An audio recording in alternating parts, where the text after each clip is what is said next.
This width knob is not doing what you think it's doing, and there's a good chance you've been using it completely wrong without even realizing it. Let me show you what I mean. Here's a kick drum. Now, I know.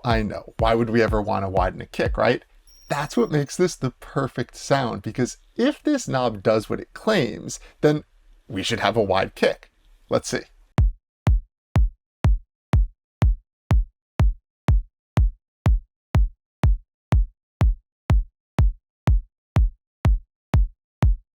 Nothing. You hear what I hear. This knob is completely maxed out, yet it sounds exactly the same from when we started. The width knob really only adjusts side volume, which would be the differences between the left and right channel. And we know my kick has no differences between those left and right channels, so there's nothing for this knob to boost. Now let's try it on something that actually has stereo information. Let's use this clap, for example.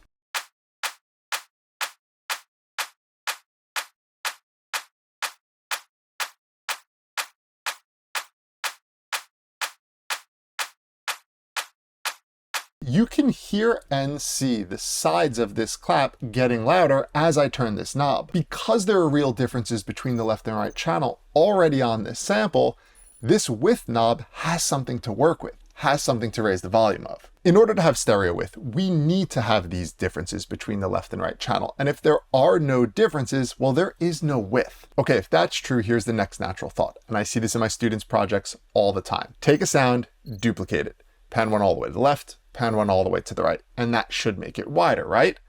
Let's test it, and we'll use the same mono kick from before. Notice what happens to this line when I move the first kick over.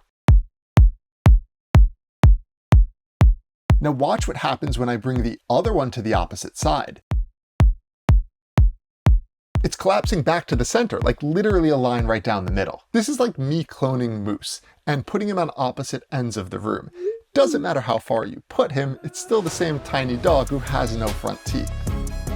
The vertical line on this scope tells us that this is mono. It didn't matter how far we panned it. Think about why though. The kick on the left is the same thing as the kick on the right. So because they aren't opposite, there's nothing to create that width. We have the same signal in both channels. Watch what happens if I start to create changes, and let's do EQ here first. Notice that it's starting to show width as I adjust this EQ because the channels aren't identical anymore. The same thing would apply if I just nudge one of these kicks out of time from the other one.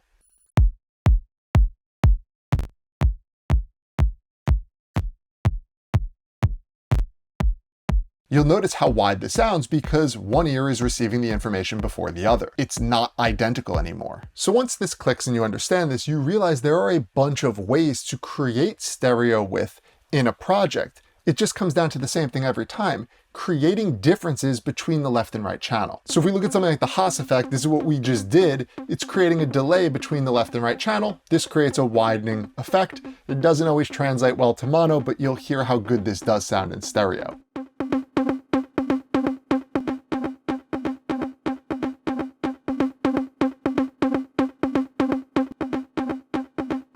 Now on the flip side, we have a lot of plugins and some cool free options here between Imager 2 and Wider. They're doing the same concept of the Haas effect, but there's more stuff going under the hood to make sure it's phase aligned, and these do translate a little bit better in mono.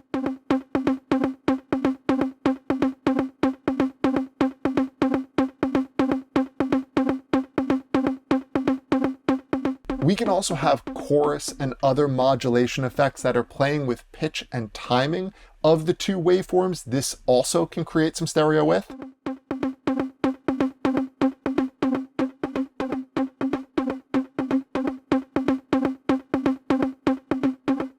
Then we have something like stereo delays, where you could have different delays playing on each channel, or a ping pong that bounces back and forth. You even have reverb, which creates width, probably not as much as delay, but can still get the job done. And then finally, if we bring it back to panning, you can pan completely different sounds left and right, and that will give a widening effect because of all of the differences. Let's take an example of these two shakers and see how wide it is because of their differences.